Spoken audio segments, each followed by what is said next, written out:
What we're seeing is because of one particular security provider, it seems Crowdstrike, which has the world's biggest market share across the countries that are affected for security software solutions.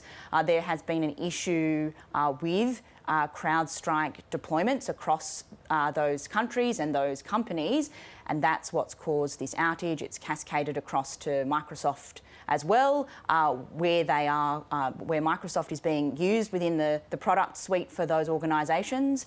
The good news is, though, Crowdstrike has said just in the last hour that they do have a fix that they are exploring. Oh, good. That's the first we've heard that. Yeah.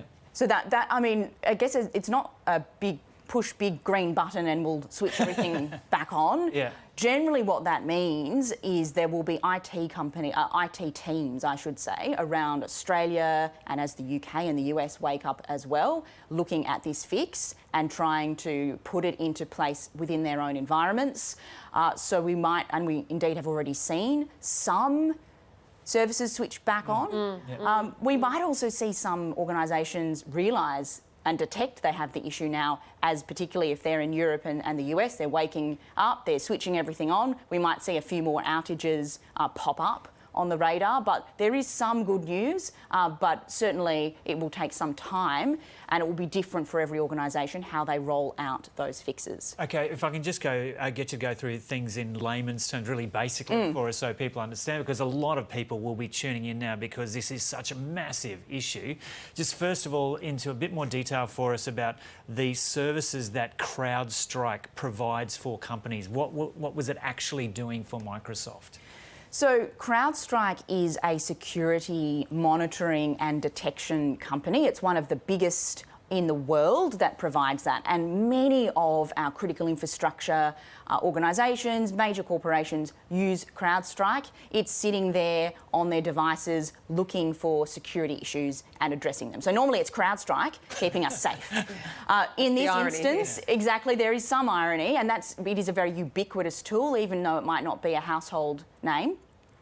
In this instance, it looks like there has been an issue with how Crowdstrike is working on those companies' machines, and that's what's caused this outage. And because in our digitally interconnected world, we can have a single software provider that is so ubiquitous across our economy, that's where the scale is coming from. Yeah, it's wild, isn't it?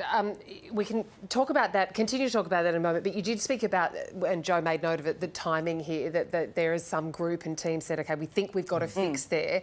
What is the timeline of that fix? I mean, we were speaking to Richard Buckland before that said that it might be over the weekend next week until things start to go back to normal. What's your assessment of that?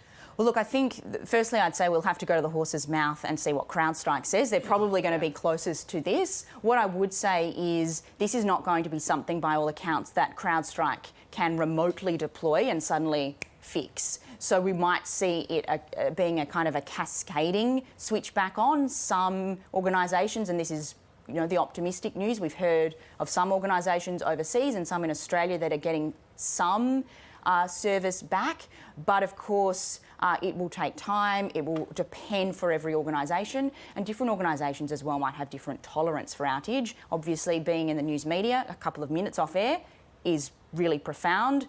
Airports, hospitals, outages are something that are really important to address quickly. There may be many other organisations that are on a slower tempo here to firstly detect what's going on and then roll out this fix, if in fact the fix works for all organisations.